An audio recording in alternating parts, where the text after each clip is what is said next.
Hello, I'm Ed Rabyd, otherwise known as the Rabid Atheist, a former pastor turned atheist, now a compassion anti-theist. Welcome to my channel. Feel free to like or dislike this video, so please feel free to hit those buttons. Feel free to comment below, and I would appreciate if you would subscribe to the channel and hit your notification bell so you can get more content as it is released. This video is being recorded on Wednesday, January 29th. It's going to be dropped on the 31st. I want to make that very clear. I record these videos when I have time to do so. And I wanted to record this video to give kind of a week 2 report of how the channel is doing, plus respond to comments and things like that. And I do have a comment to respond to, so I do want to thank my first subscriber for that. It's nice to have subscribers that interact. I'm not so much interested in creating a large community as creating a community of interaction here. So just keep that in mind as you comment. It's kind of why I don't tolerate name calling in the comment section. But as far as the report goes, I'm up to 5 subscribers, so I only need 995 to be qualified for monetization. And as of today, I've had 13 hours worth of watch time. People have watched 13 hours worth of videos on my channel. Of course, I don't have that many hours of videos, but there's a bunch of people that have come and watched, and there's a few likes here and there, and I appreciate that. Once again, I'm very realistic about this, and if I make progress every week, I'm going to be happy about that. So with that out of the way, I want to get to this comment, and then I have a final word about some other matter that I want to make sure that I mention. The comment was made, and this was done by Jonathan, I believe. Yes, Jonathan Ganesh gave me this comment, and so I want to give a shout out to him. Thank you for the comment. And it's basically this. Why have so many of us former theists deconverted in these recent years? In the 90s and before, I didn't hear of so many deconversions. Well, I want to address this question of deconversion because, and I gave him an answer, and a lot of what's in that answer I'm going to repeat here, but I'm also going to give a little bit more explanation because I think it goes to a larger issue of why in the Western world the church is struggling. The Western world is very much a free speech, for the most part, free open information. There is some censorship, and I wish there wasn't. I really think, if parents are that concerned about certain things they don't want their kids to see, they should probably take care of that themselves, and maybe somebody could come up with a program to give them the tools to do that. And maybe other sites should respect that as well. But when you look at the Western world, one thing that we do have is the internet. And that seems to be a simplistic answer, except it's a very complicated answer because the internet creates what Daniel Dennett back in 2014 at TAM, I believe. I watched this video when I was just coming out of my theism, and I had to conclude that he was white. I had read the book Caught in the Pulpit by him, and it was at that moment I realized that I was caught in the pulpit, and it kind of opened my eyes. But in that talk, Daniel Dennett gives the question, can churches survive the new transparency? And what he means by the new transparency is the fact that the internet exists. So let's say back in the day when I was preaching a sermon, and I make the claim from the pulpit, and this is going to go to a video that'll come out later, maybe, or I'm not sure. But let's say I make the claim that Abraham is a good man and a good example of faith, and that he is somebody to be emulated because, one, he believed that God would give him a child, and then when God asked him to sacrifice that same child, he believed that God would raise him from the dead. And then, he is a hero of faith because he was willing to accept the test of God and offer up his son. I probably have preached that message a couple of times. But nowadays, back in the day, you could get away with preaching something like that without counter. Today, a person that's sitting in the pew has their smartphone, and they're going to pull that out maybe later. And if they're curious about the issue, they'll pull it up. And you know what they're also going to find next to that pastor preaches sermon about how Abraham was great faith? If they search far enough, they're also going to find counter stories and counterintuitive views to this. They're going to find different viewpoints on that. And the atheist viewpoint, and what viewpoint I hold now, which I'll probably do a video on later at some later date, is that no, Abraham's not a moral character. We would not allow the justification of the murder of a child today at all for any reason, even if we believe people said they were hearing from God, so what? That's what their belief is, but we would never say that such a person was a good person or a person of faith. We'd say that they were, insane or, troubled or, I'm trying to use nice words other than crazy or insane. But it's not coming out that way. And that kind of goes to, religiosity making people a little bit nuts in how they approach life. And that happens a lot. But, you also have other things. I'm going to give an example of how the new transparency changed things for me. When I was growing up as a kid, I read a lot of young earth creationists. I'm fairly certain that I read some of Kent Hovind's books, some of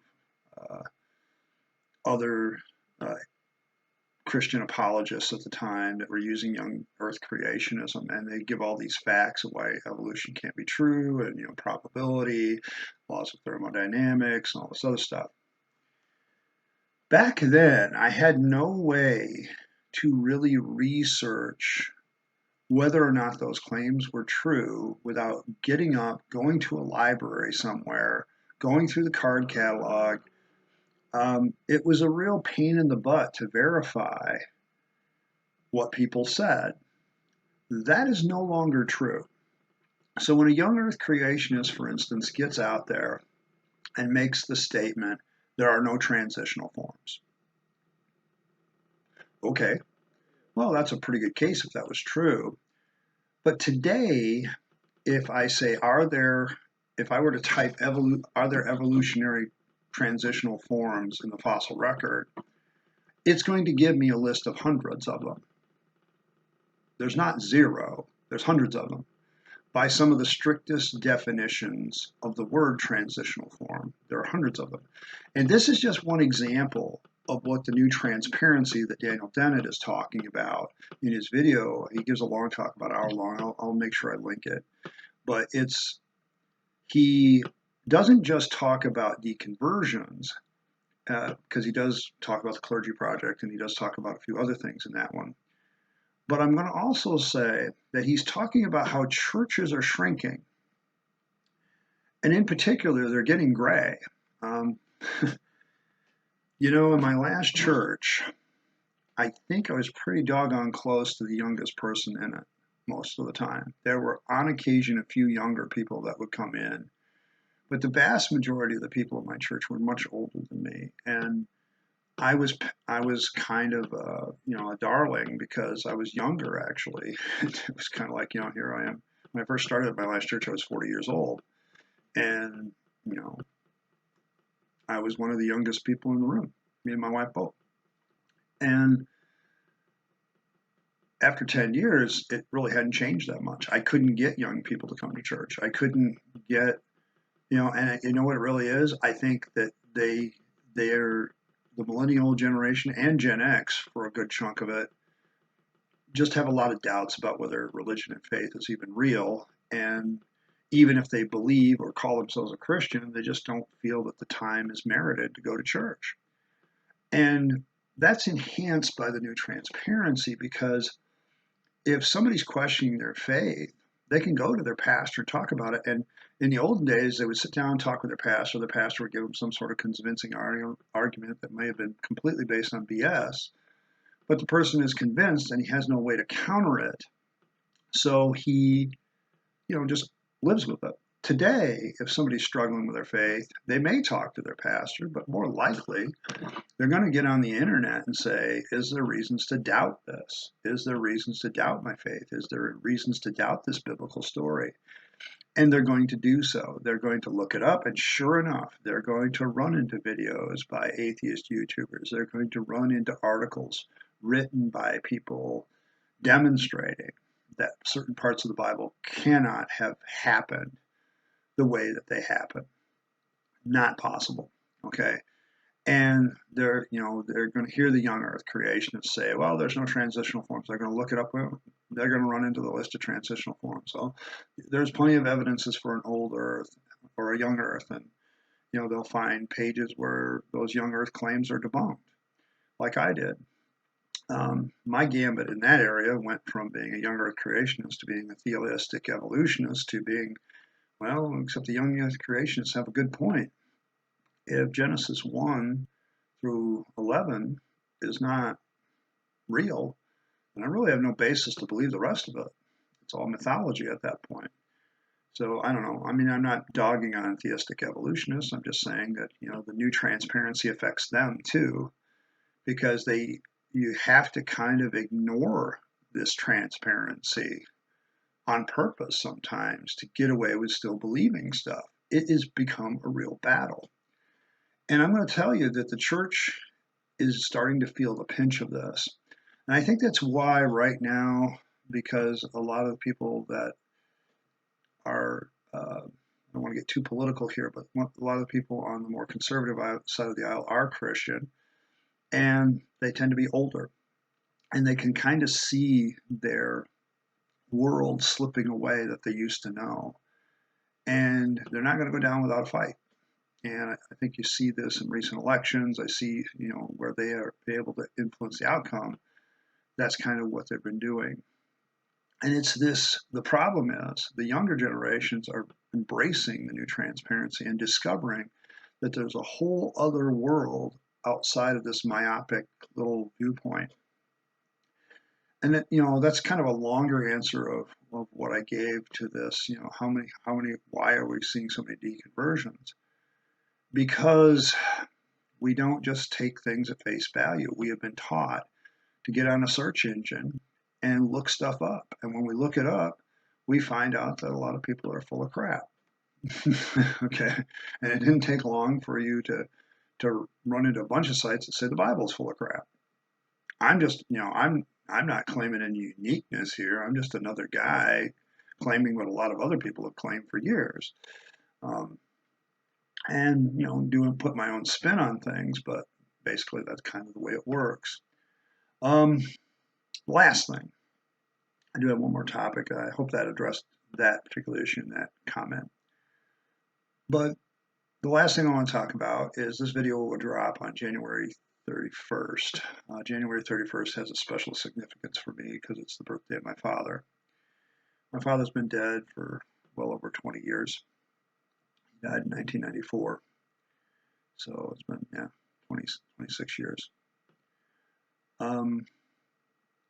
He would have been, 43. He was born in 43, so, he would have been 77 years old this year. I miss him. And he was a good Christian man, and a lot of people have, nobody said so, but a few people have tried on occasion to say, well, what would your dad think of all this? I have to address that question. My dad was a good man in many ways. Christianity kind of changed him in some ways. It made him a better man in some ways. But it also made him blind to a lot of other things. And I'm not diminishing him in any way, shape, or form. My father was one of the chief reasons I went into the ministry. There's a Bible verse think, on his gravestone and a cross. I don't decry any of that. Probably the only thing that really bothers me now is I've come to a realization that I will never see him again. Whereas before, I could always say, yeah, I'm going to see him again in heaven. I don't think there is a heaven. I think this is the life that we get. When it's over, it's over. And because of that, I do make sure I contact, and when I do get a chance to talk to people that I know, I make sure that they know I care and that I don't hold anything against them if I don't hold anything against them. My father still has a large influence on me because he was very much a person who believed in freedom and freedom of thought. As much as he believed in the Bible, he never read it very well because I think he was dyslexic. And so he just kind of accepted what the preachers said because by default. I want people to understand that if my father was still alive, I think he might have gone down the same path I got, because I would have, what would happen with me and Dad is I would have conversations with him, and he would take what those conversations were, and then he would think about it and come back. And if he agreed with it, he would say yeah. If he disagreed or if he changed his mind, he would do that all the time. And I think if we had conversations about all this stuff today, you might begin to see things my way and a little bit my way, or not. It wouldn't have changed one thing, though, for him and me, and that is I knew my father loved me and cared for me, and I don't think whatever branch of faith or non-faith I went down, he would have changed that. He was a loving man and a good man. He didn't need faith to do that. That was just the way he was. And I appreciate him, and I just want to wish him a happy birthday today. And just, understand that I'm wishing that to the air. He can't hear it anymore, and he never will. And that's a wake-up call for me.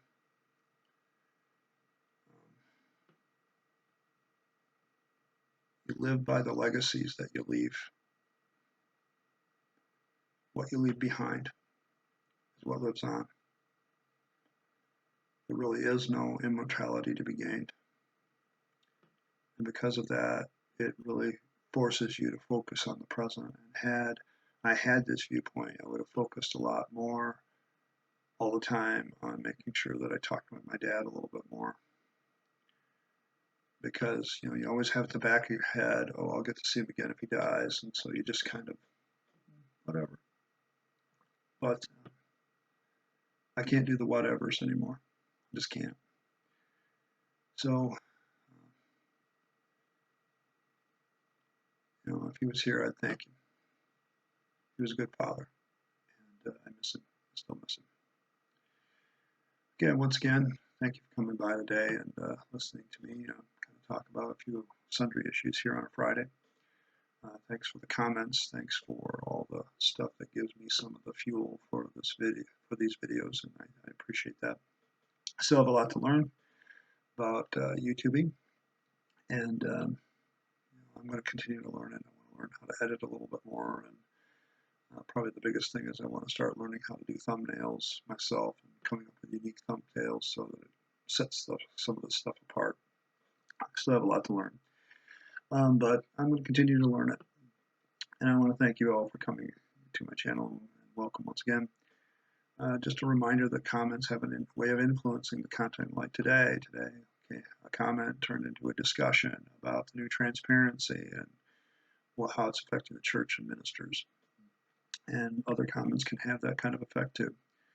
I'll respond to them when I can. The videos will be uploaded Monday, Wednesday, and Friday, plus any other time that I feel there's something. If I can finish a video early and do something, I will do it. Once again, one thing I won't tolerate is name calling, and be sure to like and subscribe and get your notifications, if you do subscribe. And hopefully, I can someday convince you to be a rabid atheist too. In the meantime, have a good day. Goodbye.